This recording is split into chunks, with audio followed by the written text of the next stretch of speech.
History of Modern India 174 Chapter 7, The Revolt of 1857 in 1757.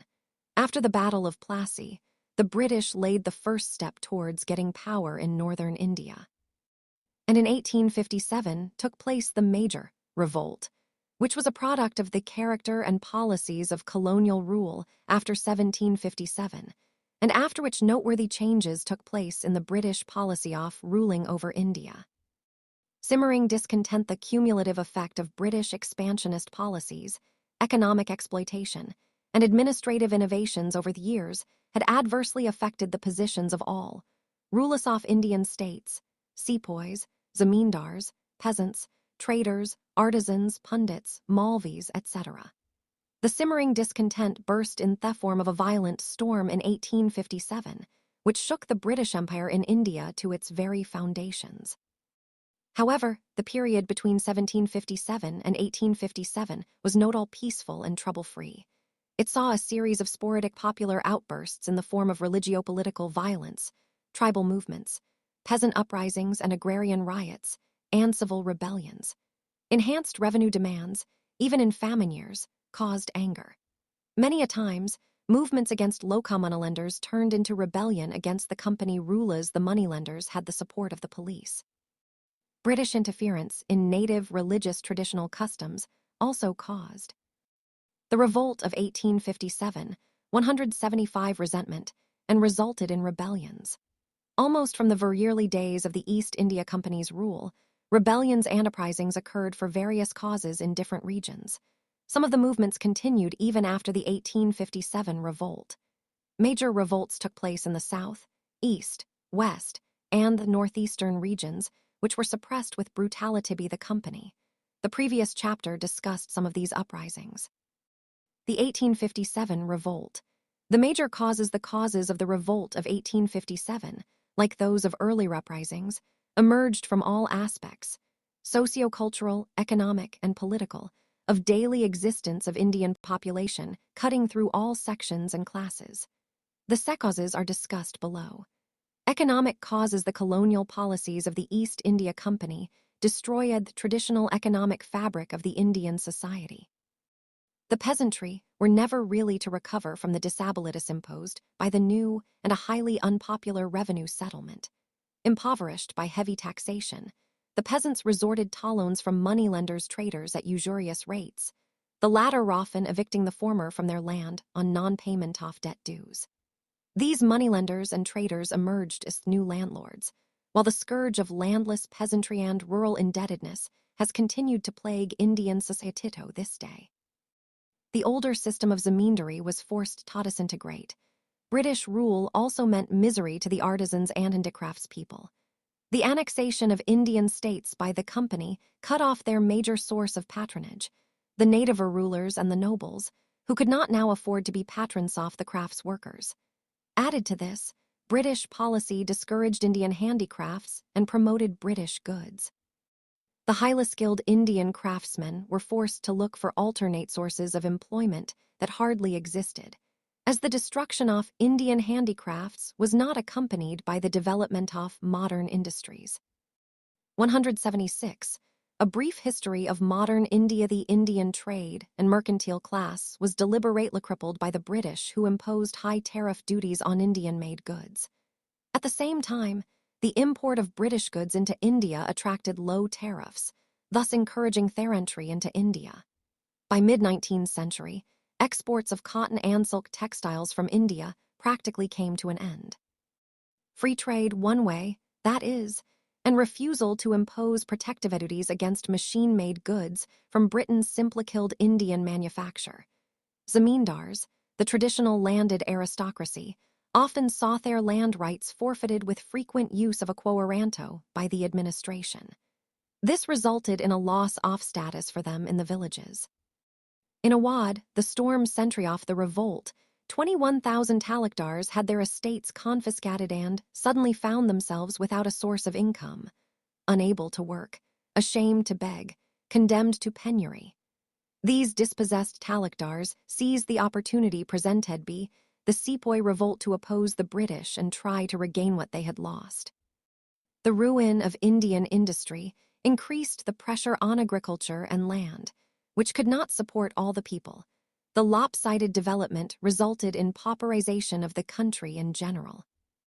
Political causes. The East India Company's greedy policy of aggrandizement accompanied by broken pledges and promises resulted in contempt for the company and loss of political prestige, besides causing suspicion in the minds of almost all the ruling princes in India, through such policies as of effective control, subsidiary alliance, and doctrine of lapse. The right of succession was denied to Hindu princes. The Mughals were humbled when, on Prince Fakhruddin's death in 1856, whose succession had been recognized conditionally by Lord Dalhousie, Lord Canning announced that the next prince on Viewit was the British intruder who broke up the Indian handloom and destroyed the spinning wheel. England began with depriving the Indian cottons from the European market. It then introduced twist into Hindustan, and in the end inundated the very mother country of cotton with cottons. Karl Marx, in 1853. The Revolt of 1857, 177 succession, would have to renounce the regal title and the ancestral Mughal palaces, in addition to the renunciations agreed upon by Prince Fakhruddin. The collapse of rulers, the erstwhile aristocracy, also adversely affected those sections of the Indian society which derived their sustenance from cultural and religious pursuits. Administrative causes. Rampant corruption in the company's administration, especially among the police, petty officials, and lower law courts, was a major cause of discontent. Indeed, it is the view of many historians that the rampant corruption we see now in India is a legacy of the company rule. Also, the character of the British rule imparted a foreign and alien look to it in the eyes of Indians, a kind of absentee sovereignty. Socio-religious causes. Racial overtones and a superiority complex characterized the British administrative attitude towards the native Indian population. The activities of Christian missionaries who followed the British flag in India were looked upon with suspicion by Indians. The attempts at socio-religious reform such as abolition of Sati, support to widow marriage, and women's education were seen by a large section of the population as interference in the social and religious domains of the Indian society by outsiders. These fears were compounded by the government's decision to tax mosque and temple lands and making laws such as the Religious Disabilities Act, 1856, which modified Hindu customs. For instance, declaring that a change of religion did not debar a son from inheriting the property of his heathen father. Influence of outside events. The Revolt of 1857 coincided with certain outside events in which the British suffered serious losses. The First Afghan War, 1838–42, Punjab Wars, 1845–49, and the Crimean Wars, 1854–56. These had obvious psychological repercussions. The British were seen to be not so strong, and it was felt that they could be defeated. Discontent among sepoys. The conditions of service in the company's army and cantonments increasingly came into conflict with the religious. 178. A brief history of modern India. Beliefs and prejudices of the sepoys. Restrictions on wearing caste and sectarian marks and secret rumors of proselytizing activities of the chaplains, often maintained on the company's expenses, which meant at Indian expense, were interpreted by Indian sepoys, who were generally conservative by nature, as interference in their religious affairs, to the religious Hindu of the time, crossing the seismic loss of caste. In 1856, Lord Canning's government passed the General Service Enlistment Act, which decreed that all future recruits to the Bengal Army would have to give an undertaking to serve anywhere their services might be required by the government. This caused resentment. The Indian sepoy was equally unhappy with his emoluments compared to his British counterpart. A more immediate cause of the sepoys' dissatisfaction was the order that they would not be given the Foreign Service Allowance, BATA, when serving in Sindh or in Punjab. The annexation of Awadh, home of many of the sepoys, further inflamed their feelings. The Indian sepoy was made to feel a subordinate every step and was discriminated against racially and in matters of promotion and privileges. The discontent of the sepoys was not limited to military matters. It reflected the general disenchantment with and the opposition to British rule. The sepoy, in fact, was a peasant in uniform whose consciousness was not divorced from that of the rural population. The army voiced grievances other than its own, and the movement spread beyond the army, observes S. Gopal. Finally, there had been a long history of revolts in the British Indian Army, in Bengal, 1764, Vellore 1806, Barrackpore, 1825, and during the Afghan Wars, 1838-42, to mention just a few. Beginning and spread of the revolt, the Sparkler reports about the mixing of bone dust in atta, flour, and the introduction of the Enfield rifle enhanced the sepoys. The revolt of 1857, 179 growing disaffection with the government. The grease-strapping paper of the cartridge of the new rifle had to be bitten off before loading, and the grease was reportedly made off beef and pig fat. The cow was sacred to the Hindus, Wyleth pig was taboo for the Muslims. The army administration did nothing to allay these fears, and the sepoys felt their religion was in grave danger. The greased cartridges did not create a new cause of discontent in the army, but supplied the occasion for the simmering discontent to come out in the open. Starts at Meerut. The revolt began at Meerut, 58 km from Delhi, on May 100, 1857, and then, gathering force rapidly, soon embraced a vast area from the Punjab in the north, and the Nirmada in the south, to Bihar in the east and Rajputana in the west. Even before the Meerut incident, there were rumblings of resentment in various cantonments. The 19th Native Infantry at Berhampur, West Bengal, which refused to use the newly introduced Enfield rifle and broke out in mutiny in February 1857, was disbanded in March 1857. A young sepoy of the 34th Native Infantry, Mangal, went a step further and fired at the sergeant major of his unit at Barrackpore. He was overpowered and executed on April 8, while his regiment was disbanded in May. The 7th Awadh Regiment, which defied its officers on May 3, met with a similar fate, and then came the explosion at Meerut. On April 2,490 men of the 3rd Native Cavalry refused to accept the greased cartridges. On May 9, 85 of them were dismissed, sentenced to 10 years imprisonment, and put in fetters. This sparked off a general mutiny among the Indian soldiers stationed at Meerut. The very next day, on May 10, they released their imprisoned comrades, killed their officers, and unfurled the banner of revolt. They set off for Delhi after sunset. Choice of Bahadur Shah as symbolic head in Delhi, the local infantry joined them, killed their own European officers, including Simon Fraser, the political. 180, A Brief History of Modern Indiagent, and seized the city. Lieutenant Willoughby, the officer in charge of the magazine at Delhi, offered some resistance, but was overcome. The aged and powerless Bahadur Shah Zafar was proclaimed the Emperor of India. Delhi was soon to become the center of the Great Revolt and Bahadur Shah, its symbol. This spontaneous raising of the last Mughal king to the leadership of the country was a recognition of the fact that the long reign of the Mughal dynasty had become the traditional symbol of India's political unity. With this single act, the sepoys had transformed a mutiny of soldiers into a revolutionary war, while all Indian chiefs who took part in the revolt hastened proclaimed their loyalty to the Mughal emperor. It also signified that the rebels were politically motivated. The religion was a factor. The broad outlook of the rebels was not influenced by religious identity, but by the perception of the British as the common enemy. Bahadur Shah, after initial vacillation, wrote letters to the chiefs and rulers of India, urging them to organize a confederacy of Indian states to fight and replace the British regime. The entire Bengal army soon rose in revolt, which spread quickly. Awadh, Rohilkhand, the Doab, Bundelkhand, central India, large parts of Bihar and East Punjab shook off British authority. Civilians joined the revolt of the sepoys was accompanied by a rebellion of the civil population, particularly in the northwestern provinces and Awadh. Their accumulated grievances found immediate expression, and they rose en masse to give vent to their opposition to British rule.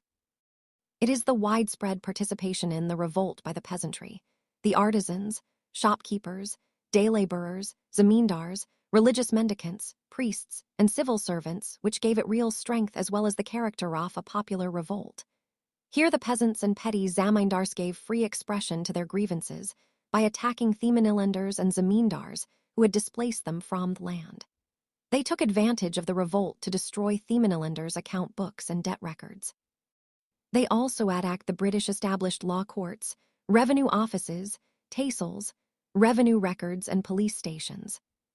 The Revolt of 1857, 181, according to one estimate, of the total number of about 150,000 men who died fighting the English in Awadh, over 100,000 were civilians. Within a month of the capture of Delhi by the rebels, the revolt spread to different parts of the country.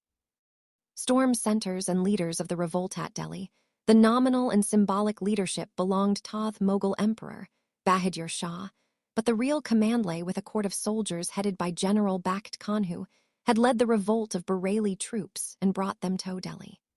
The court consisted of 10 members, 6 from Thirmi and 4 from the civilian departments. The court conducted the affairs of the state in the name of the emperor. Emperor Bahadur Shah was perhaps the weakest link in the chain of leadership of the revolt.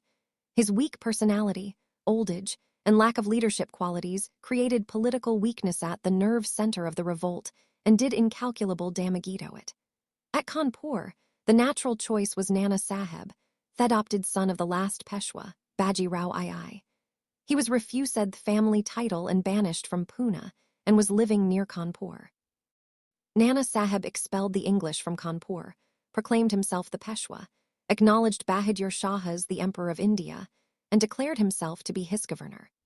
Sir Hugh Wheeler, commanding the station, surrendered on June 27, 1857 and was killed on the same day. Begum Hazrat Mahal took over the reins at Lucknow where the rebellion broke out on June 4, 1857, and popular sympathy was overwhelmingly in favor of the deposed Nawab. Her son, Burjis Kadir, was proclaimed the Nawab and a regular administration was organized with important office shared equally by Muslims and Hindus. Henry Lawrence, the British resident, the European inhabitants, and a few hundred loyal sepoys took shelter in the residency. The residency was besieged by the Indian rebels, and Sir Henry was killed during the siege. The command of the besieged garrison devolved in Brigadier Inglis, who held out against heavy odds. The early attempts of Sir Henry Havelock and Sir James outram to 182. A brief history of modern India recover Lucknow met with no success. Finally, Sir Colin Campbell, the new commander-in-chief, evacuated the Europeans with the help of Gorkha regiments. In March 1858, the city was finally recovered by the British, but guerrilla activity continued till September of the same year. At Bareilly, Khan Bahadur, a descendant of the former ruler of Rohilkhand, was placed in command.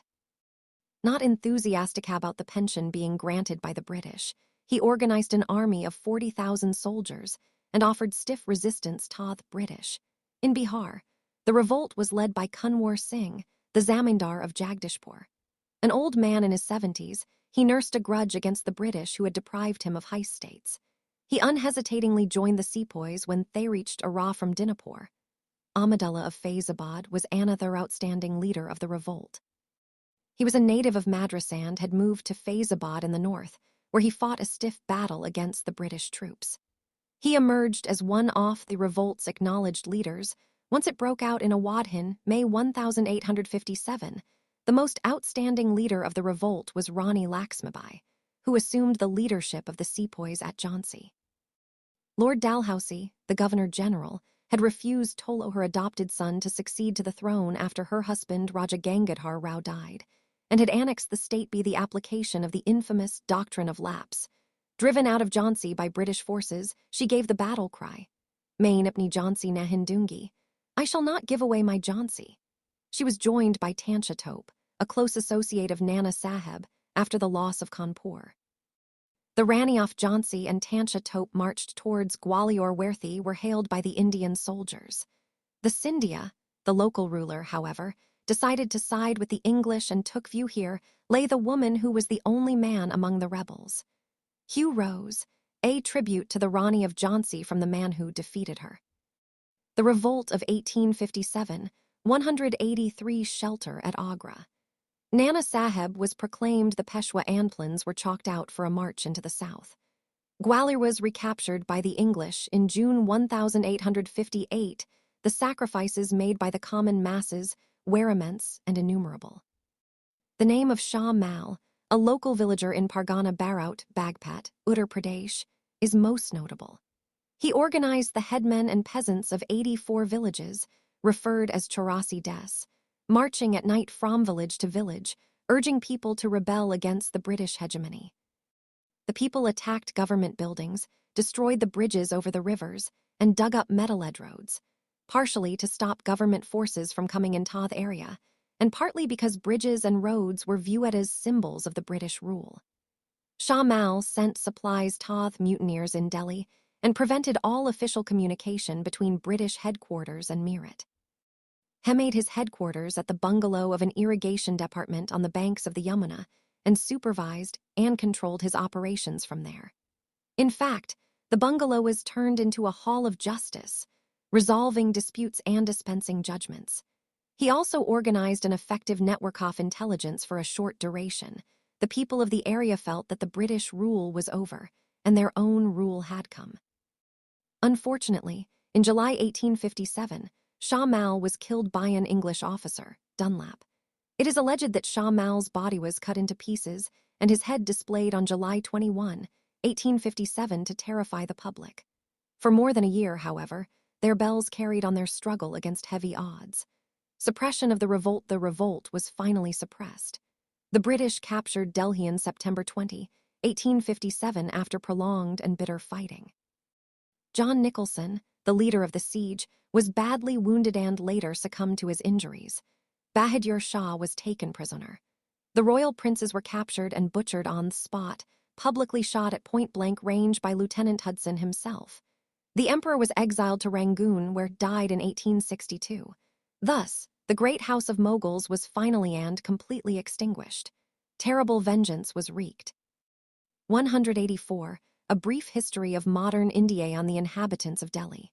With the fall of Delhi, the focal point of the revolt disappeared. One by one, all the great leaders of the revolt fell. Military operations for the recapture of Kanpur were closely associated with the recovery of Lucknow.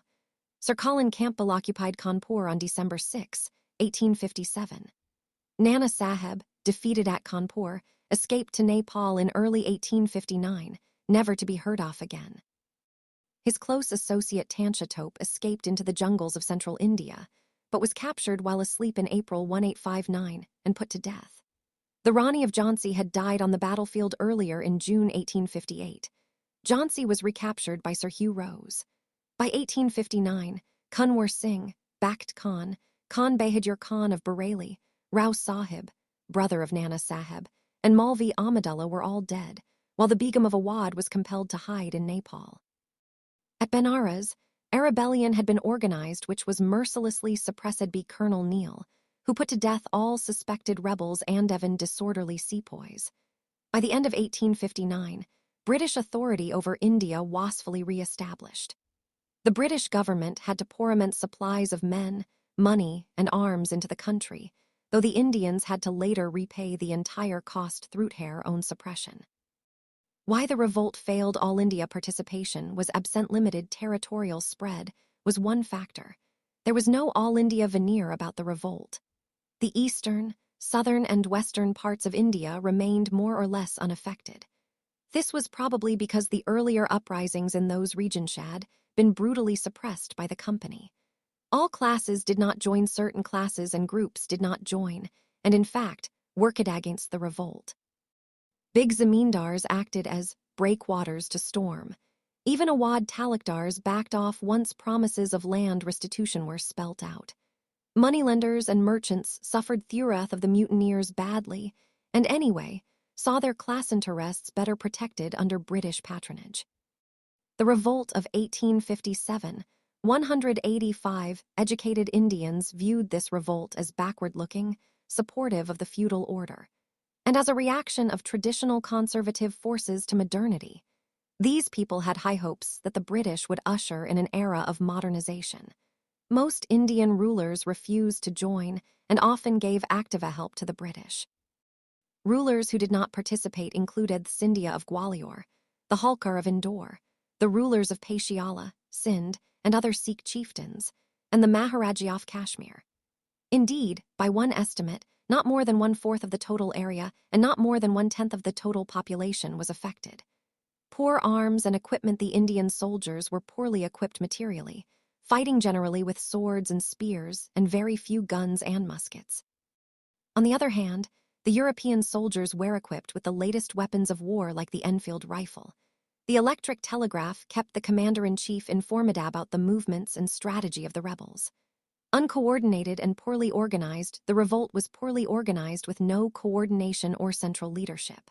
The principal rebel leaders, Nana Sahib Tansha Tope, Kunwar Singh, Lakshmibai, were no match to their British opponents in generalship.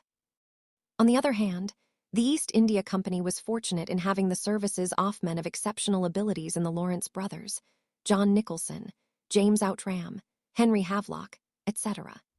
No unified ideology. The mutineers lacked a clear understanding of colonial rule, nor did they have a forward-looking program, a coherent ideology, a political perspective, or a societal alternative. Their bells represented diverse elements with differing grievances and concepts of current politics. The lack of unity among Indians was perhaps unavoidable at this stage of Indian history. Modern nationalism was as yet unknown in India. In fact, the Revolt of 1857 played an important role in bringing the Indian people together and imparting to them the consciousness of belonging to one country. 186. A brief history of modern India. Hindu-Muslim unity factor. During the entire revolt, there was complete cooperation between Hindus and Muslims at all levels: people, soldiers, leaders. All rebels acknowledged Bahadur Shah Zafar, a Muslim, as the emperor, and the first impulse of the Hindu sepahis at Meerut was to march to Delhi, the Mughal imperial capital. According to Maulana Azad, two facts stand out clearly in the midst of the tangled story of the rising of 1857. The first is the remarkable sense of unity among the Hindus and the Muslims of India in this period. The other is the deep loyalty which the people felt for the Mughal crown.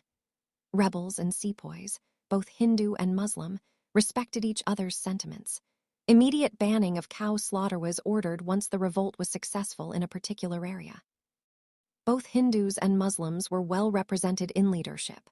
For instance, Nana Sahib had Azamullah, a Muslim and an expert in political propaganda, as an aide, while Lakshmibai had the solid support of Afghan soldiers. Thus, the events of 1857 demonstrated that the peopled politics of India were not basically communal or sectarian before 1858.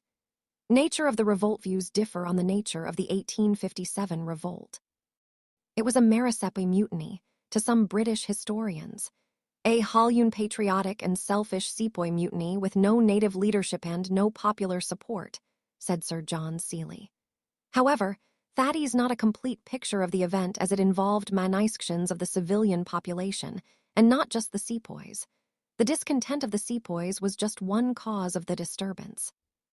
Dr. K. Datta considers the revolt of 1857 to have been, in the main, a military outbreak, which was taken advantage of by certain discontented princes and landlords whose interests had been affected by the new political order. The last mentioned factor gave it an aura of a popular uprising in certain areas. It was never all Indian in character, but was localized, restricted, and poorly organized. Further says, the revolt of 1857, 187 Datta, the movement was marked by absence of cohesion and unity of purpose among the various sections of the rebels. It was at the beginning of the 20th century that the 1857 revolt came to be interpreted as a planned war of national independence by V.D. Savarkar in his book, The Indian War of Independence, 1857. Savarkar called the revolt the first war of Indian independence. He said it was inspired by the lofty ideal of self-rule by Indians through a nationalist upsurge. Dr. S.N. Sen in his 1857 considers revolt as having begun as a fight for religion, but in Dingas a war of independence. Dr. R.C. Majumdar, however, considers it as neither first nor national, nor a war of independence, as large parts of the country remained unaffected, and many sections of the people took no part in the upsurge. According to some Marxist historians, the 1857 revolt was the struggle of the soldier-peasant democratic combine against foreign as well as feudal bondage. However, this view can be questioned in the light of the fact that the leaders of the revolt themselves came from a feudal background. Jawaharlal Nehru considered the revolt of 1857 as essentially a feudal uprising, though there were some nationalistic elements in it. Discovery of India. M.N. Roy felt the revolt was a last-ditch stand of feudalism against commercial capitalism. R.P. Dutt also saw the significance of the revolt of the peasantry against foreign domination even, as he acknowledged it to be a defense of the old feudal order. The revolt of 1857 is not easy to categorize. Willione can easily dismiss some views such as those of L. E. R. Rees, who considered it to be a war of fanatic religionists against Christians, or T.R. Holmes, who saw in it a conflict between civilization and barbarism. One cannot quite go so far as to accept it as a war for independence. It had seeds of nationalism and anti-imperialism, but the concept of common nationality and nationhood was not inherent to their revolt of 1857. It is doubtful if the separate communities that participated in the revolt did so because they felt a common nationhood. Furthermore, what of the southern section which 188, a brief history of modern India, was not a part of the revolt? Each of the leaders had a personal cause for revolting. Each had a personal interest to protect. However, as Dr. Sen points out, national revolutions are mostly the work of a minority, with or without the active support of the masses. From that point of view, the 1857 rebellion can claim a national character. One may say that the revolt of 1857 was the first great struggle of Indians to throw off British rule. Even this view has been questioned by some historians who feel that some of the earlier uprisings had been equally serious efforts at throwing off the foreign yoke, but have not got the same kind of attention. However, S.B. Shoyuri observes, the revolt was the first combined attempt of many classes of people to challenge a foreign power. This is a real, if remote, approach to the freedom movement of India of a later age. Views 1857 stands firmly in a historical continuum. Not, of course, it was the direct product of social forces blowing off the political crust, but rather fortuitous conjuncture that laid these forces bane. Like 1848 in Europe, despite obvious disparities, it was on uprising sans issue that could catch a society moving into the early stages of modernization. Eric Stokes' first war of independence it certainly was. As in the whole canvas of the recorded history of India, it would be difficult to find a parallel to this gigantic anti-foreign combine of all classes of people and of many provinces of India. There was never a war in India lasting continuously for more than a year and simultaneously in all the regions which had for its objective the abasement and ejectment of the alien ruling power. S.B. Shoyuri, it is difficult to avoid the conclusion that the so-called First National War of Independence of 1857 is neither first, nor national, nor war of independence. R.C. Majumdar, it has to be admitted that the war against the British was not inspired by any sentiment of nationalism, for in 1857, India was not yet politically a nation. It is a fact that the Hindus and Muslims cooperated, but the leaders and the followers of Thetwo communities were moved by personal loyalties rather than loyalty to a common motherland, Tara Chand. The revolt of 1857, 189 views, the passions of the mutineers were centered on their grievances, not on larger ideals. Percival Spear the Mutiny became a revolt, and assumed a political character when the mutineers of Meerut placed themselves under the King of Delhi, and a section of the landed aristocracy and civil population decided in his favor. What began as a fight for religion ended as a war of independence. S.N. Sen. Had a single leader of ability arisen among them, the rebels, we must have been lost beyond redemption. John Lawrence, the revolt of 1857 was a struggle of the soldier-peasant democratic combine against foreign imperialism, as well as indigenous landlordism. Marxist interpretation it was far more than a mutiny, yet much less than a first war of independence. Stanley Walport consequences the Revolt of 1857 marks a turning point in the history of India. It led to far-reaching changes in the system of administration and the policies of the British government.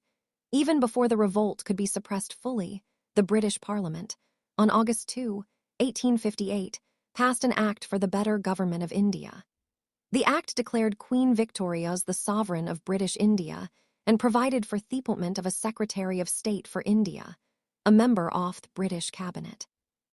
The direct responsibility for the administration of the country was assumed by the British Crown and company rule was abolished.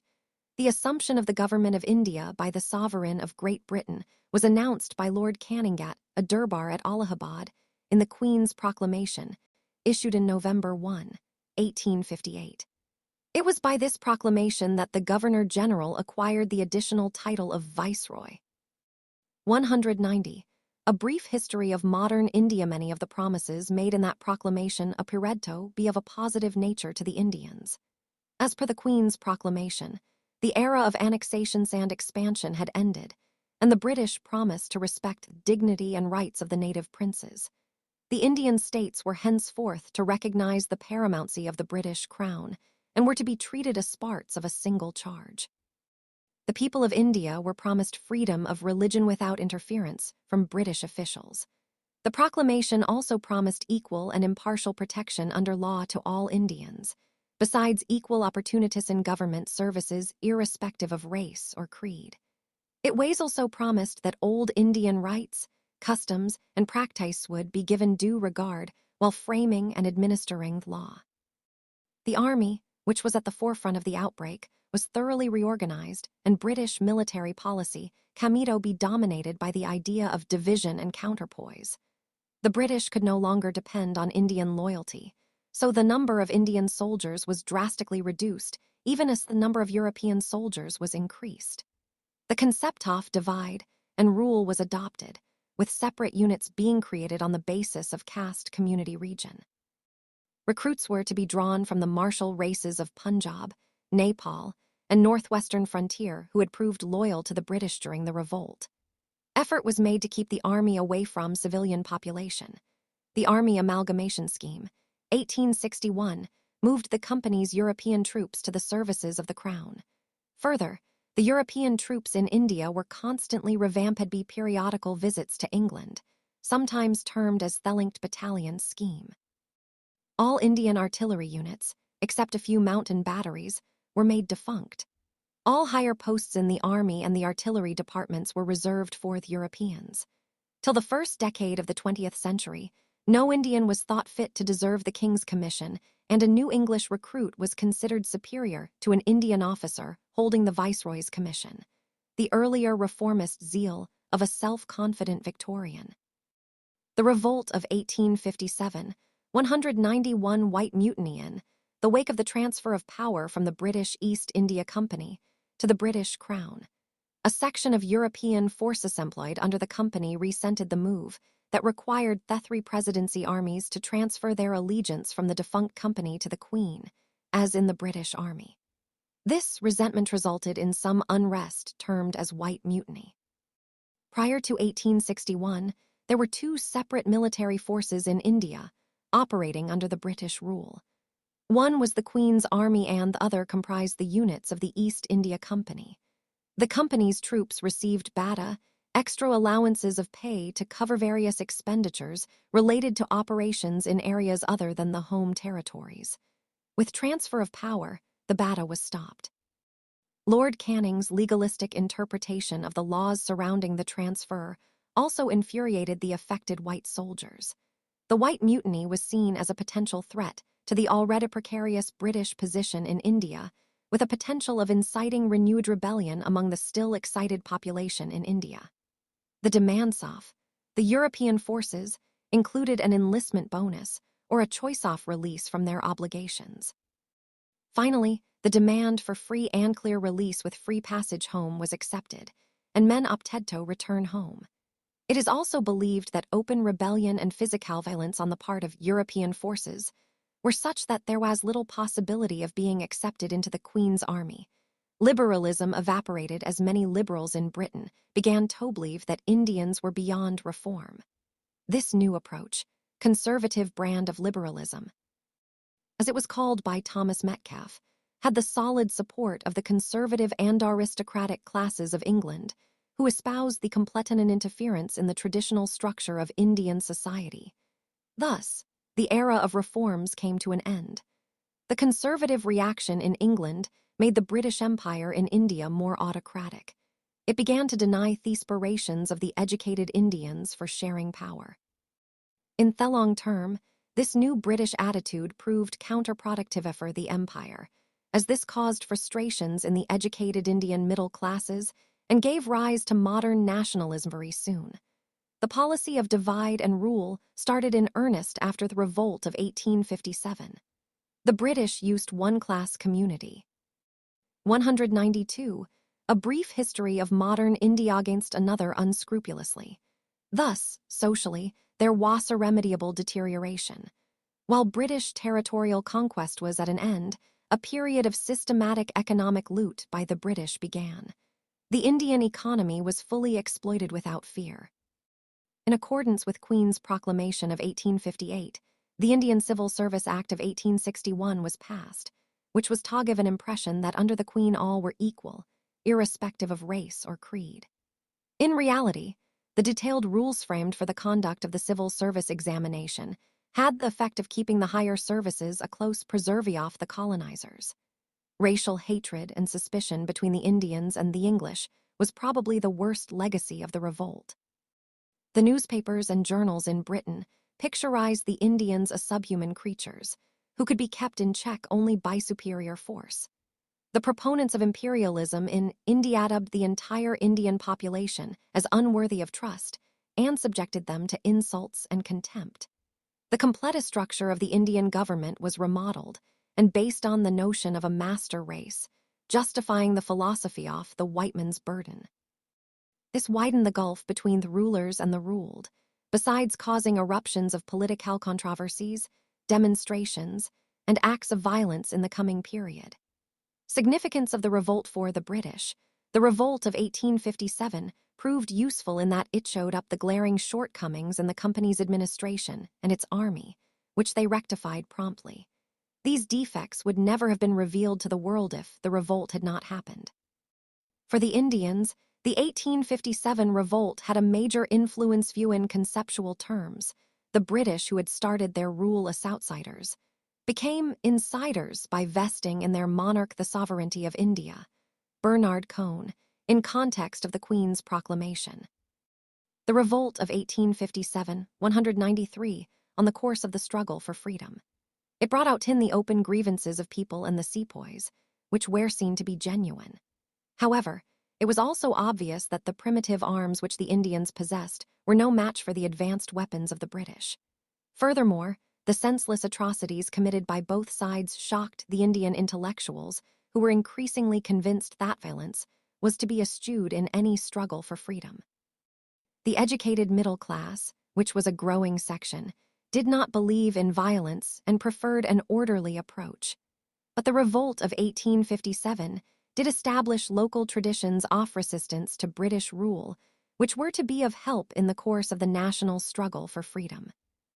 Summary Revolt, a product of character and policies of colonial rule economic causes, heavy taxation under new revenue settlement, summary evictions, discriminatory tariff policy against Indian products, destruction of traditional handicrafts industry, and absence of concomitant industrialization on modern lines that peasants, artisans, and small zamindars. Political causes, greedy policy of aggrandizement, absentee sovereigntyship character of British rule, British interference in socio-religious affairs of the Indian public, military causes, discontent among sepoys for economic, psychological, and religious reasons, coupled with a long history of revolts. Centers of revolt and leaders Delhi General Bakht Khan Kanpur Nana, Sahib Lucknow Begum, Hazrat Mahal Bareilly Khan Bahadur Bihar Kunwar, Singh Faizabad Malvi Ahmadullah Jhansi Rani Lakshmibai Bagpat Shah Mal, Black Circle, the British Resistance Delhi Lieutenant Willoughby, John Nicholson, Lieutenant Hudson Conpurser Hugh Wheeler, Sir Colin Campbell. 194. A Brief History of Modern India. Lucknow, Henry Lawrence, Brigadier Inglise, Henry Havelock, James Outram. Sir Colin Campbell, Jauncey Sir Hugh, Rose Benares, Colonel James Neal. Black Circle, Causes of Failure. Limited territorial and social base. Crucial support of certain sections of Indian public to British authorities. Lack of resources, as compared to those of the British. Lack of coordination, and a central leadership. Lack of a coherent ideology and a political perspective. Black Circle, Nature. R.C. Majumdar and S.N. Sen. Not an organized national revolt. R.C. Majumdar. Neither first nor National War of Independence. V.D. Savarkar, War of Independence. Eric Stokes. Elitist in character. Lawrence and Seeley. Mere Sepoy Mutiny. T.R. Holmes. A Conflict Between Civilization and Barbarism. James Outram. A Mohammedan Conspiracy Making Capital Off Hindu Grievances. Percival Spear. 3 Phases of the Revolt. Conclusion. Not quite the first War of Independence, but sowed the seeds of nationalism and quest for freedom from alien rule. Effect. Crown took over, company rule abolished. Queen's Proclamation altered administration. Army reorganized. Racial hatred deepened. White mutiny. Socio-religious reform movements. 195. Chapter 8. Socio-religious reform movements. General features. Factors giving rise to desire for reform. The dawn of the 19th century witnessed the birth of a new vision. A modern vision among some enlightened sections of the Indian society. This enlightened vision was to shape the course of events for decades to come and even beyond. This process of reawakening, sometimes, but not with full justification, defined as the Renaissance, did not always follow the intended line and gave rise to some undesirable byproducts as well, which have become as much a part of 195 Unit 4 reform movements, chapters 8 and 9. 196. A Brief History of Modern Indiadly Existence in the Whole of the Indian Subcontinent, ashave the fruits of these reform movements. Impact of British rule. The presence of a colonial government on Indian soil play at a complex, yet decisive role in this crucial phase of modern Indian history. The impact of British rule on Indian society and culture was widely different from what India had known before. Most of the earlier invaders, who had come to India settled within its frontiers, were either absorbed by its superior culture or interacted positively with it, and had become part of the land and its people. However, the British conquest was different.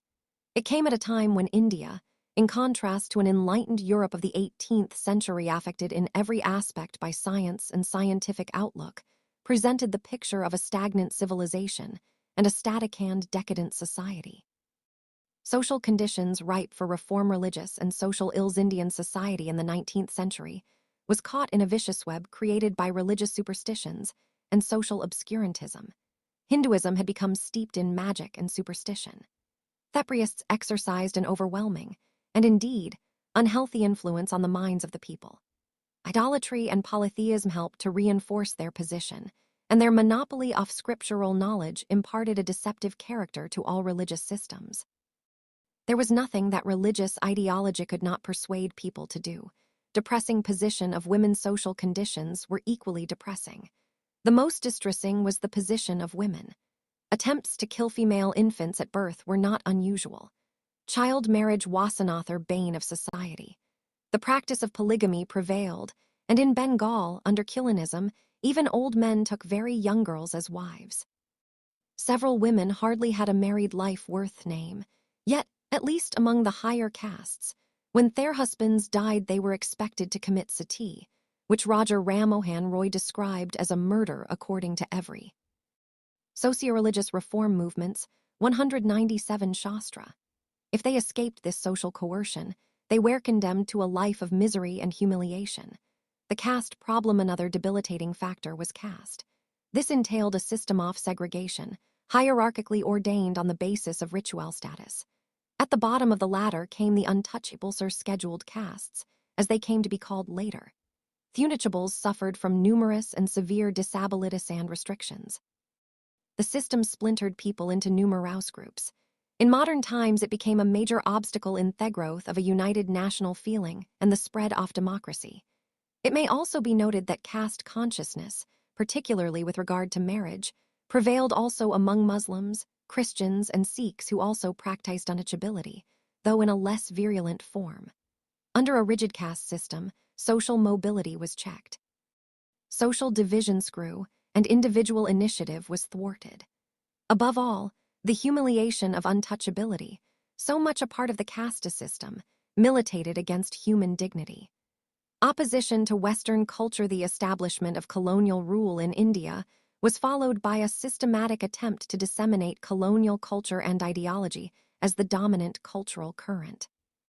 Faced with the challenge of the intrusion of colonial culture and ideology, an attempt to reinvigorate traditional institutions and Torylize the potential of traditional culture developed during the 19th century. New awareness among enlightened Indians the impact of modern Western culture and consciousness of defeat by a foreign power gave birth to a new awakening. There was an awareness that a vast country like India had been colonized by a handful of foreigners because of weaknesses within the Indian social structure and culture. For some time it seemed that India had lagged behind in the race of civilization. This produced diverse reactions. Some English-educated Bengali youth developed a revulsion for Hindu religion and culture. They gave up old religious ideas and 198. A brief history of modern India traditions and deliberately adopted practices most offensive Hindu sentiments, such as drinking wine and eating beef. The response, indeed, was varied, but the need to reform social and religious life was a commonly shared conviction. During the last decades of the 19th century, the rising tide of nationalism and democracy also found expression in movements to reform and democratize the social institutions and religious outlook of the Indian people. Factors such as growth of nationalist sentiments, emergence of new economic forces, spread of education, impact of modern Western ideas and culture, and increased awareness of the world strengthened resolve to reform. The socio-cultural regeneration of the India of the 19th century was occasioned by the colonial presence, but not created by it. Social and ideological bases of reform middle-class base. The social base of the regeneration seen in the 19th century was the newly emerging middle class and the educated, both traditionally educated, and the Western educated, intellectuals. But there was a significant contrast between the broadly middle-class ideals derived from a growing awareness of contemporary developments in the West and a predominantly middle-class social base. The 19th century intelligentsia searched for its model in the European middle class, which, as it learnt through Western education, had brought about the great transformation in the West from medieval to modern times through movements like the Renaissance, the Reformation, the Enlightenment, and democratic revolution or reform. However, the intelligentsia of the 19th century India did not grow from trade or industry, which were firmly under the control of British agencies. Their roots lay in government service or the professions of law, education, journalism, or medicine. Socio-religious reform movements, 199, with which was often combined some connection with Landon, the form of the intermediate tenures. The intellectual criteria what gave these reform movements an ideological unity where rationalism, religious universalism, and humanism. Rationalism was brought to judge social relevance.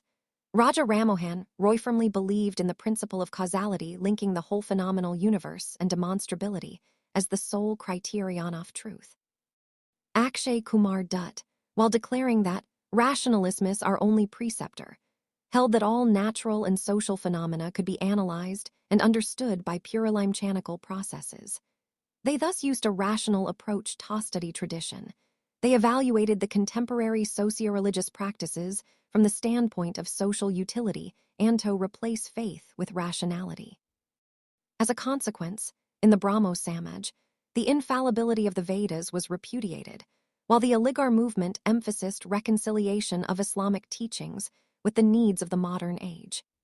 Sid Ahmed Khan went to the extent of emphasizing that religious tenets were not immutable. Many of the intellectuals set aside the authority of religion and evaluated truth in any religion by the criteria of logic, reason, or science. According to Swami Vivekananda, the same method of investigation which applies to sciences should be the basis on which religion must justify itself. Although some reformers tended to appeal to faith and ancient authority to support their appeal, on the whole, a rational and secular outlook was very much evident in putting forward an alternative to prevalent social practices. Akshay Kumar Dutt, for instance, brought medical opinion to support his views against child marriage. Reference to the past, Wasto be used only as an aid and an instrument. Neither a revival off the past nor a total break with tradition was envisaged.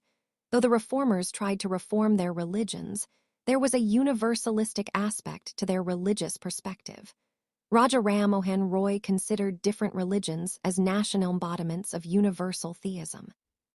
He defended the basic and universal principles of all religions, such as the monotheism of the Vedas and the Unitarianism of Christianity, while 200. A brief history of modern India attacking the polytheism of Hinduism and Trinitarianism of Christianity. Sid Ahmed Khan said that all prophets had the same din, faith, and every country and nation had different prophets. The social reformers used the universalist perspectivito, contend with the influence of religious identity on the social and political outlook of the people, which was indeed strong.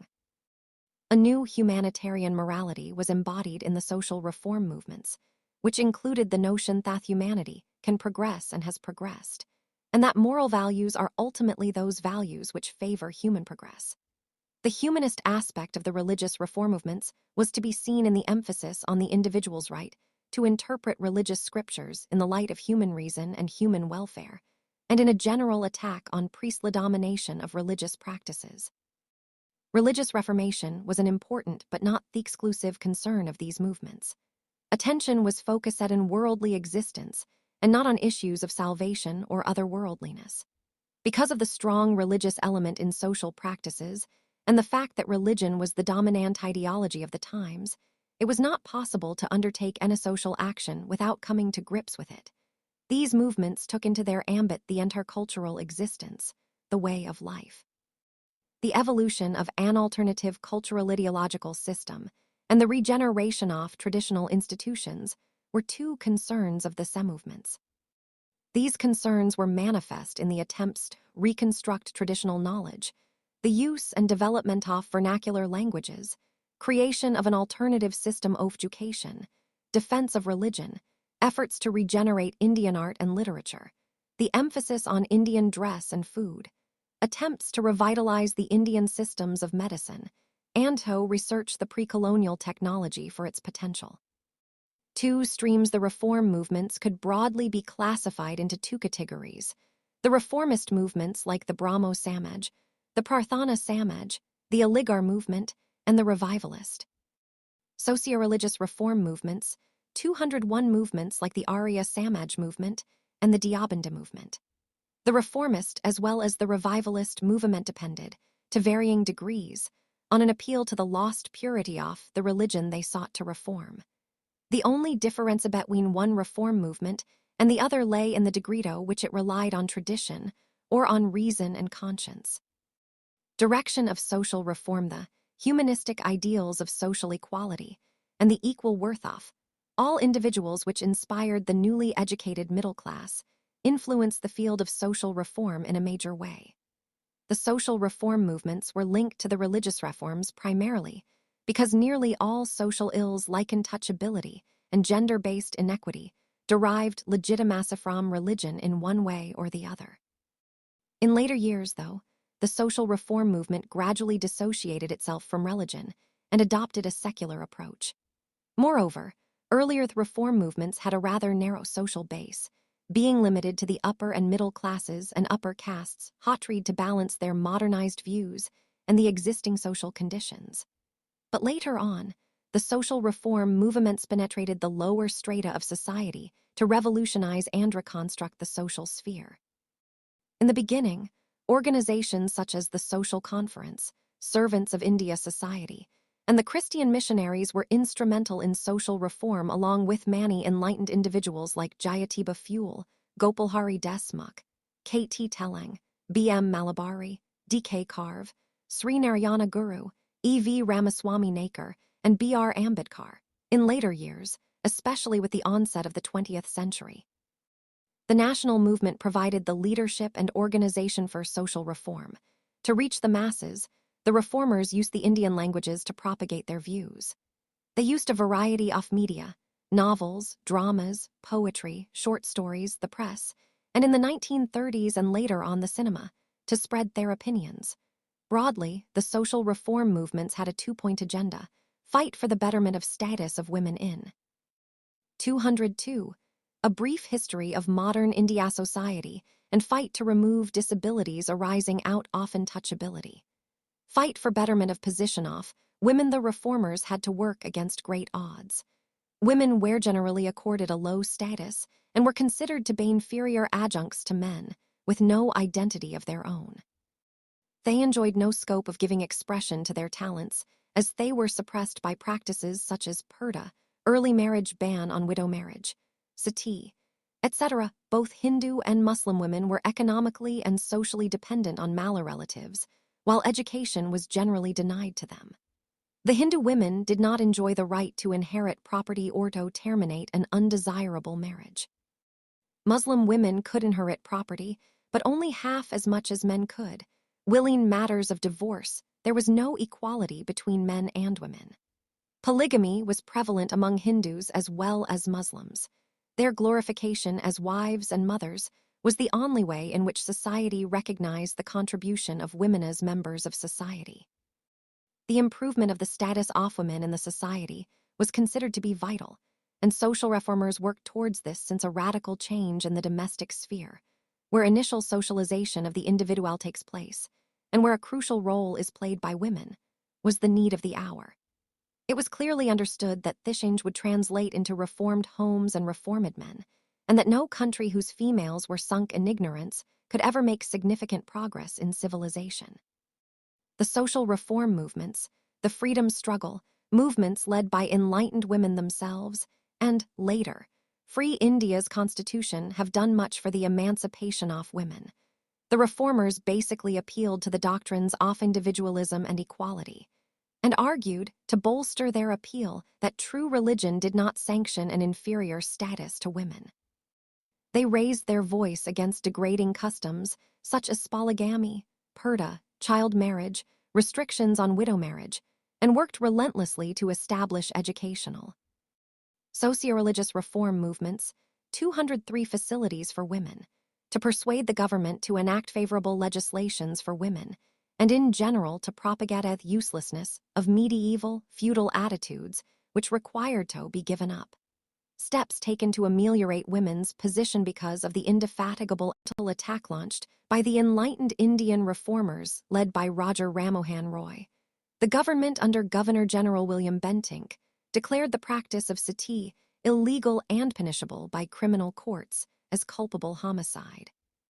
The Regulation of 1829, Regulation XVII, AD 1829 of the Bengal Code, was applicable in the first instance to Bengal presidency alone, but was extended in slightly modified forms to Madras and Bombay presidencies in 1830.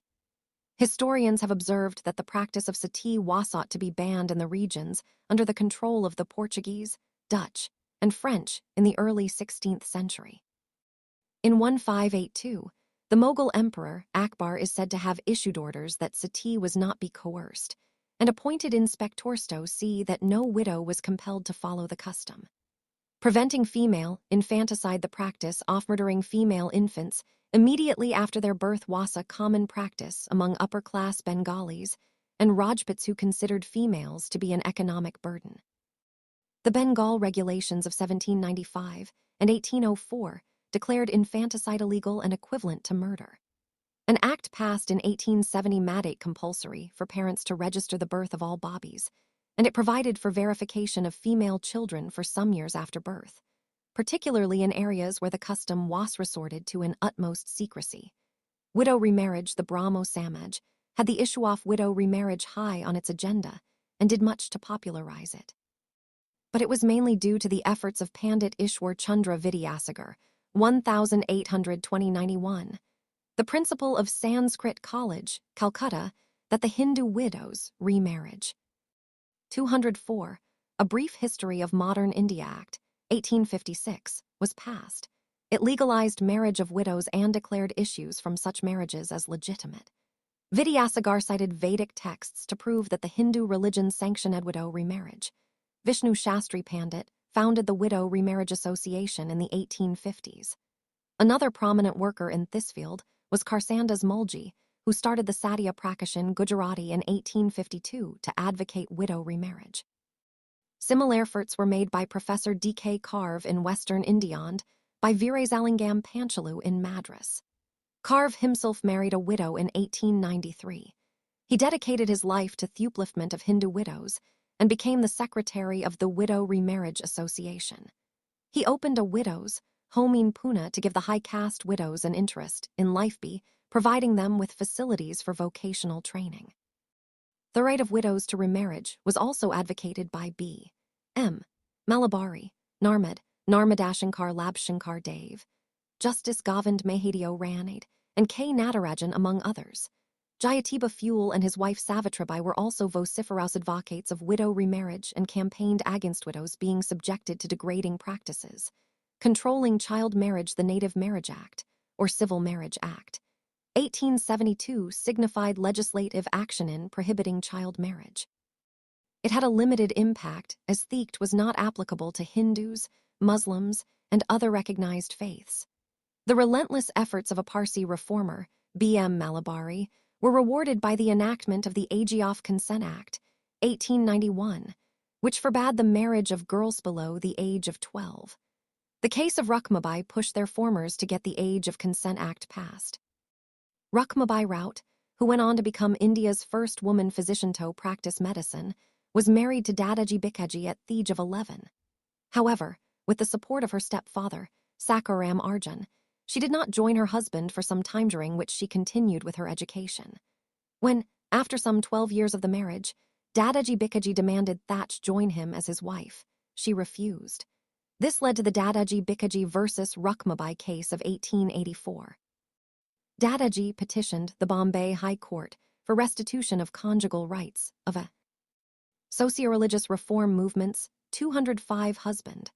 Lakshmibai questioned the validity of her marriage with Dadaji, as the marriage had taken place before she had arrived at years of discretion, and as such, she refused to bow to it.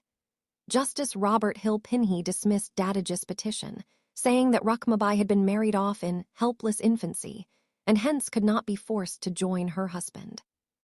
However, an appeal was sought against the judgment after many criticized it as diminishing Hindu customs, and in 1887, Pinhey's decision was overturned by Chief Justice Sir Charles Sargent and Justice Farron.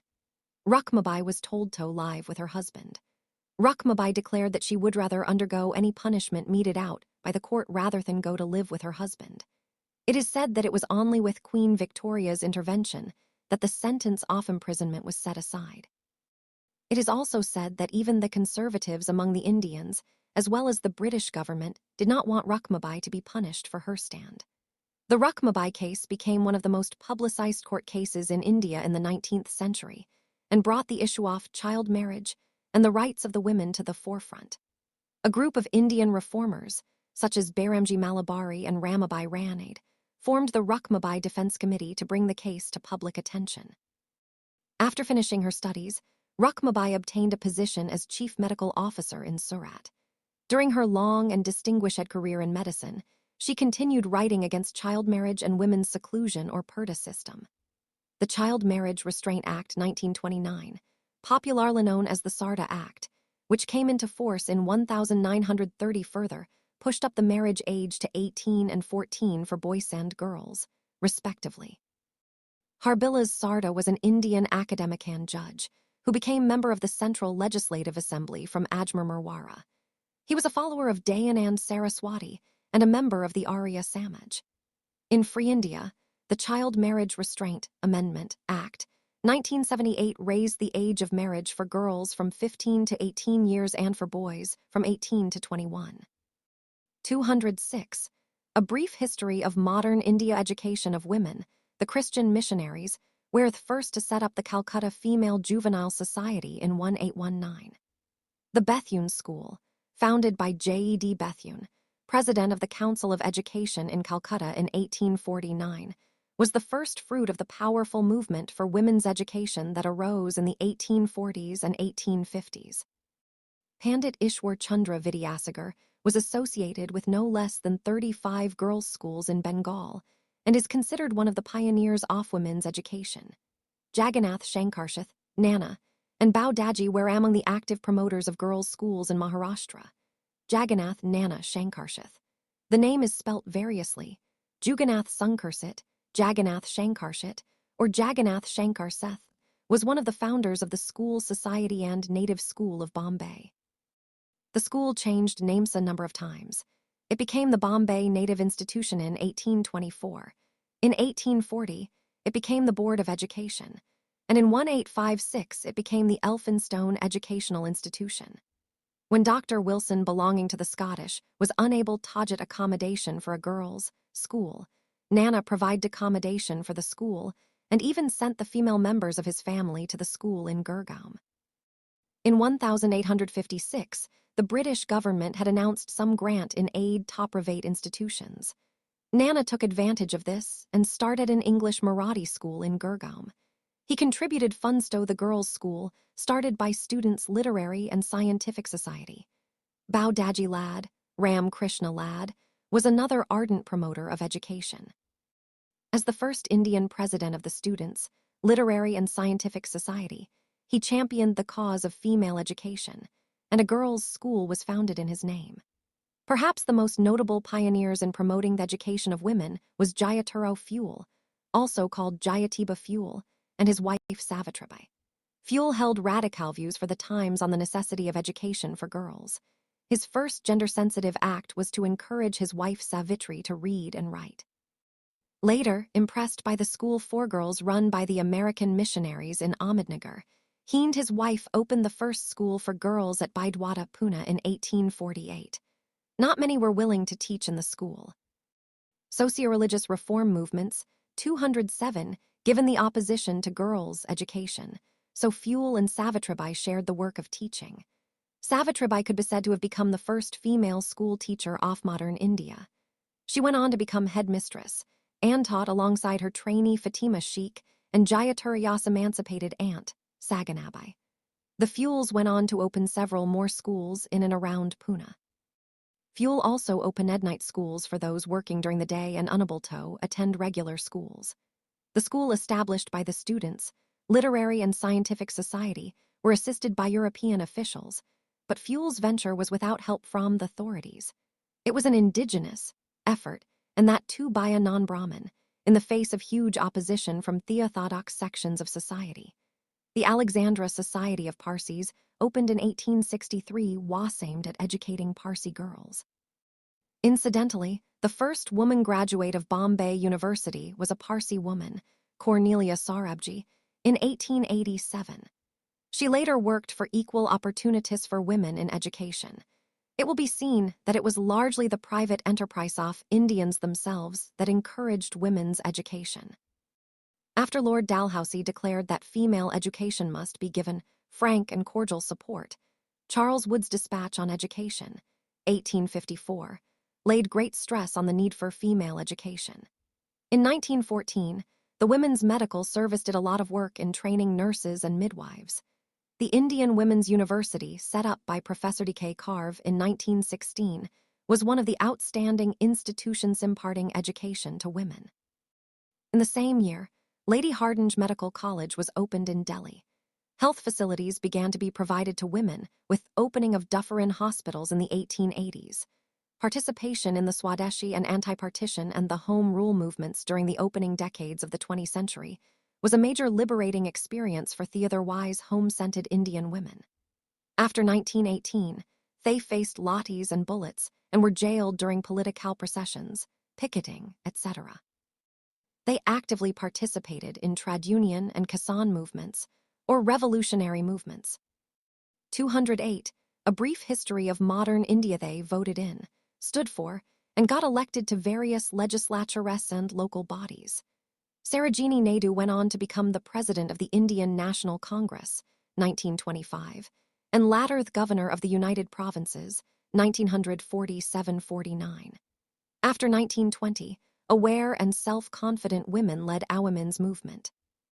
Many organizations and institutions, such as the All India Women's Conference, established in 1927, came up. Women's organizations in 1910, Sarla Devi Shohir Rani convened the first meeting of the Bharat Stri Mahamandal in Allahabad. Considered as the first major Indian women's organization set up by a woman, its objectives included promotion of education for women, abolition of the purdah system, and improvement in the socio-economic and political status of women all over India. Sarla Devi believed that the man working for women's upliftment lived under the shade of Manu. Ramabai Ranade founded the Ladies' Social Conference, Bharat Mahila Parishad, under the parent organization National Social Conference, in 1904 in Bombay. Pandita Ramabai Saraswati founded the Arya Mahila Samaj to serve the cause of women. She pleaded for improvement in the educational syllabus of Indian women before the English Education Commission, which was referred to Queen Victoria. This resulted in medical education for women, which started in Lady Dufferin College. Later, Ramabai Ranade established a branch of Arya Mahila Samaj in Bombay. In 1925, the National Council of Women in India, a national branch of the International Council of Women, was formed. Mirabai Tata played a vital role in its formation and advancement. She opined that the purdah system, caste differences, and lack of education prevented women from working to solve societal problems. Other women who held important positions on the executive committee of the council included Cornelia Sarabji, India's first lady barrister, Tarabai Premchand, wife of a wealthy banker, Shafi Tayyabji, a member of one of Mumbai's leading Muslim families, and Maharani Sacharu Devi, daughter of Keshab Chandra Sen. Socio-religious reform movements, 209 however, according to critics, the philanthropic style that was being followed by these women was that of upper-class English women.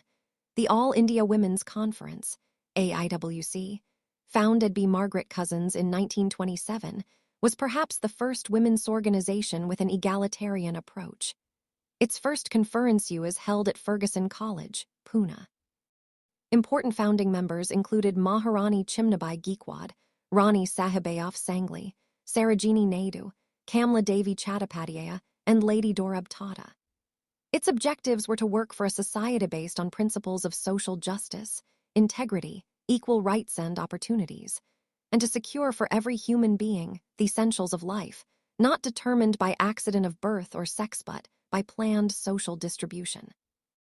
For this purpose, the AIWC worked towards various legislative reforms before and after India's independence, some examples being Sarda Act, 1929, Hindu Women's Right to Property Act, 1937, Factory Act, 1947, Hindu Marriage and Divorce Act, 1954, Special Marriage Act, 1954, Hindu Minority and Guardianship Act, 1956, Hindu Adoption and Maintenance Act, 1956, the Suppression of Immoral Traffic in Women Act, 1958, Maternity Benefits Act, 1961, Dowry Prohibition Act, 1961, and Equal Remuneration Act, 1958-1976. Struggle against caste-based exploitation. The later Vedic conception of fourfold division of Hindu society got further subdivided into numerous subcastes due to racial admixture, geographical expansion, and diversification of crafts, which gave rise to new vocations. The concept of Hindu Chaturvarnashrama dictated that the caste of a person determined the status and relative purity of different sections of population. It was caste that determined who could get education or ownership of landed property, the kind of profession one should pursue, whom one could with or marry, etc. In general, caste decided a person's social loyalties even before birth. The dress, food, place of residence, sources of water for drinking and irrigation, entry into temples, all these were regulated by the caste factor. The worst hit by the discriminatory institution of caste were the untouchables, or the scheduled castes Dalits, as they. 210. A brief history of modern India came to be called later. The disabilities imposed on them were humiliating, inhuman, and based on the principle of inequality by birth. Factors that helped to mitigate caste-based discrimination, black circle British rule, perhaps without intention, created certain conditions that undermined caste consciousness to an extent. British rule in India unleashed certain forces, sometimes through direct administrative measures and sometimes indirectly, by creating suitable conditions. Thought these measures had negative effects in one way, they had a positive effect too. For instance, the creation of private property in land and free sale of land upset caste equations. A close interlink between caste and vocation could not survive as village autarky crumbled. Besides, modern commerce and industry gave rise to several economic avenues, while growing urbanization and modern means of transport added to the mobility of populations. The British administration introduced the concept of equality before Lawan, a uniformly applied system of law which dealt a severe blow to social and legal inequalities, while the judicial functions of caste panchayats were taken away. The administrative services were made open to all castes, and the new education system was on totally secular lines. The social reform movements also strove to countermand caste-based exploitation.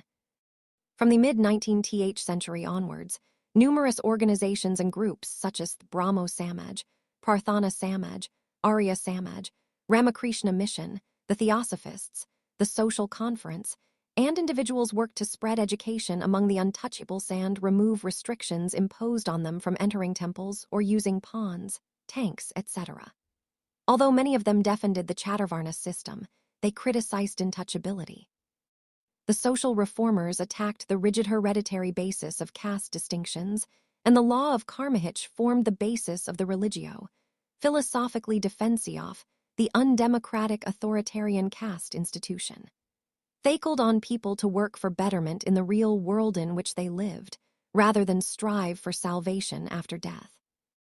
Socio-religious reform movements, 211 for instance, the Arya Samaj, while crusading against the disintegration of Hindu society into myriad subcastes, aimed at reconstructing it on the original fourfold division and upholding the right of even the lowest castes to study the scriptures.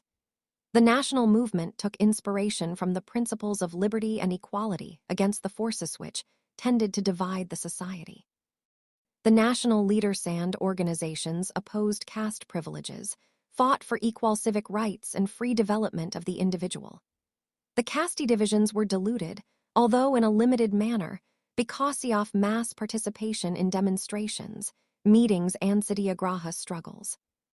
The Congress governments in various provinces after 1937 did some useful work for the upliftment of the depressed classes.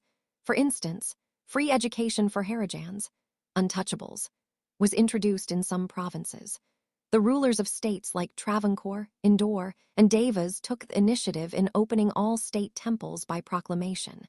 Gandhi always had in mind the objective of eradicating untouchability by root and branch. His ideas were based on grounds of humanism and reason. He argued that the Shastras did not sanction untouchability, and even if they did, they should be ignored since truth cannot be confined within the covers of a book. In 1932, he founded the All India Harijan Sangh. With increasing opportunities of education and rural awakening, there were stirrings among the lower castes themselves. This awakening gradually developed into a powerful movement in defense of their rights and against upper caste oppression. In Maharashtra, Jyotiba Phule, born in a low-caste Mali family, led a movement against the Brahminical domination of Hindu society. He accorded the highest priority to education of lower castes, especially girls for whom he opened several schools. Gopal Baba Walankar, also known as Gopal Krishna, is considered to be a pioneer in the movement to uplift untouchable people from the socio-economic oppression that they had been subject to for ages.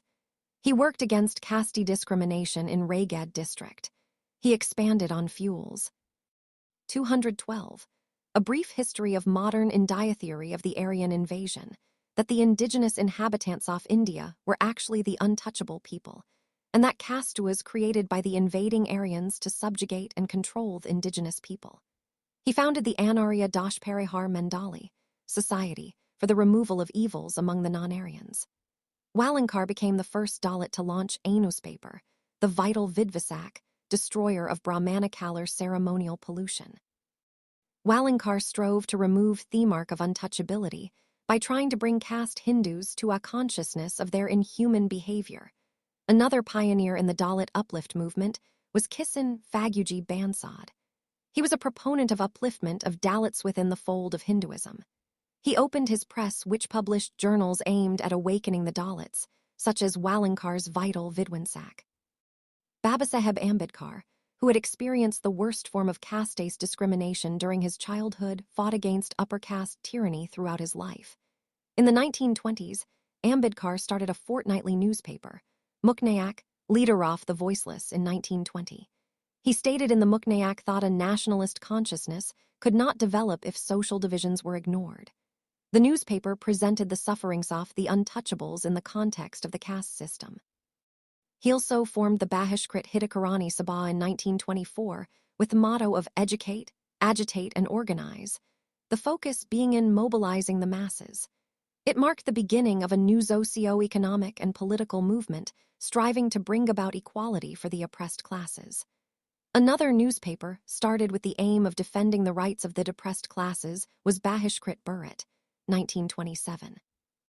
Ambedkar organized the All India Scheduled Castes Federation in 1942, while several other leaders of the depressed classes had founded the All India Depressed Classes Association in the 1920s. Ambedkar condemned the hierarchical and insular caste system as a whole and advocated the annihilation of the institution of caste for the real progress of the nation. The struggle of the depressed classes led to the provision of special representation for these classes in the Government of India Act, 1935. Socio-religious reform movements, 213 others in the 1900s, such as the Maharaja of Kolhapur, encouraged the non-Brahmin movement, which spread to the southern states in the first decade of the 20th century and was joined by the Kamas, Reddys, Velalas, the powerful intermediate castes, and the Muslims. During the 1920s in South India, the non-Brahmins organized the self-respect movement led by E.V. Ramaswamy Nakar. There were numerous other movements demanding that the ban on the entry of lower castes into temples be lifted. Sri Narayana Guru in Kerala led a lifelong struggle against upper caste domination. He coined the slogan, "Own a religion, one caste, one God for mankind," which his disciple Sahaderan Ayyappan changed into "No religion, no caste, no God for mankind." Dr. Bhimrao Ambedkar led the Mahid Satyagraha in March 1927 to challenge the regressive customs of the caste Hindus. He stressed the necessity of removing ideas of high and low and inculcating self-elevation through self-help, self-respect, and self-knowledge. He led a procession of some 2,500 untouchables through the town of Mahid to the Chadar tank, a public source of water tank from which the untouchables were not allowed to draw water. Dr. Ambedkar took water from the tank and drank it. There were huge protests by caste Hindus. Later, in December 1927, Ambedkar and his colleagues burnt the Manusmriti at the same place as a gesture of getting rid of inequalities. Dr. Ambedkar established the Bahishkrit Hitakarani Sabha in 1924 to highlight the difficulties and grievances of the Dalits before the government. Its motto was, "Educate, agitate, and organize." The Constitution of Free India has made equality and non-discrimination on the basis of caste imperative. The struggle against caste discrimination could not be successful during the British rule. The foreign government had its limitations. It could not afford to invite hostile erection from the orthodox sections by taking up any radical measures. Also, no social uplift was possible without economic and political upliftment. All this could be realized only under the government of a free India. The Constitution of Free India. 214. A brief history of modern India abolishes untouchability and declares the endorsement of anodizability arising out of untouchability as unlawful. It also forbids any restriction on access to wells, tanks, bathing ghats, hotels, cinemas, clubs, etc. In one of the directive principles, the Constitution has laid down that the state shall strive to promote the welfare of the people by securing and protecting as effectively as it may a social order in which justice, social, economic, and political, shall inform all the institutions of the national life. Views nationalist power to stir up discontent would be immensely increased if every cultivator could read. Bombay Governor in a private letter to the Viceroy, 1911. The rising middle classes were politically inclined and were not so much in search of a religion, but they wanted some cultural roots to cling on to. That would reduce the sense of frustration and humiliation that foreign conquest and rule had produced.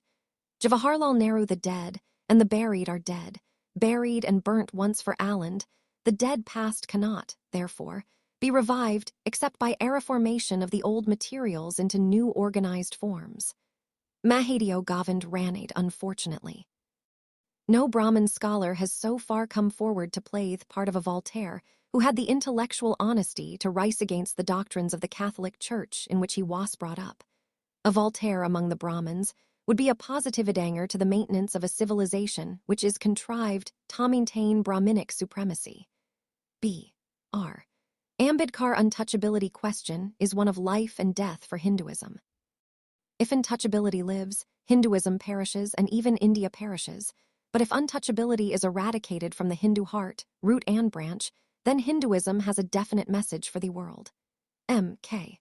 Gandhi. I want the culture of all lands to be blown about my house as freely as possible, but I refuse to be blown off my feet be any. I refuse to live in other people's houses as an interloper, a beggar, or a slave. M.K. Gandhi. Socio-religious reform movements, 215 summary black factors, which gave rise to reform movements' presence of colonial government on Indian soil. Various ills plaguing Indian society: obscurantism, superstition, polytheism, idolatry, degraded position of women, exploitative caste hierarchy, spread of education and increased awareness of the world, impact of modern Western culture and consciousness off defeat by a foreign power. Rising tide of nationalism and democracy during the late 19th century. Black social, base emerging middle class and Western educated intellectuals. Black ideological base rationalism, religious universalism, humanism, secularism.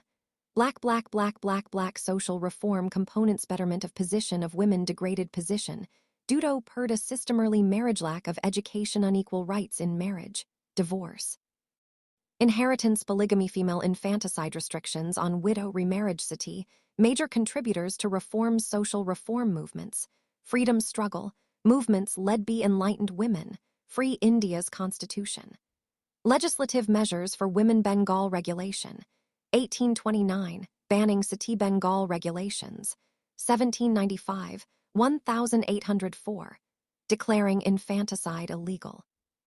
Hindu Widows Remarriage Act, 1856 Age of Consent Act, 1891 Sarda Act, 1930 Special Marriage Act, 1954 Hindu Marriage Act, 1955 Hindu Succession Act, 1956 Hindu Adoption and Maintenance Act Maternity Benefits Act, 1961 Equal Remuneration Act, 1976 Child Marriage Restraint Amendment Act, 1978 Suppression of Immoral Traffic Act in Women and Girls, 1956, amended in 1986, Dowry Prohibition Act, 1961, amended in 1986.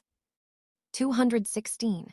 A brief history of modern India black struggle against caste-based exploitation factors, undermining caste rigidities forces, unleashed by colonial administration social reform, movements national movement Gandhi's campaign, against untouchability stirrings among lower castes, due to better education and employment, free India's constitution.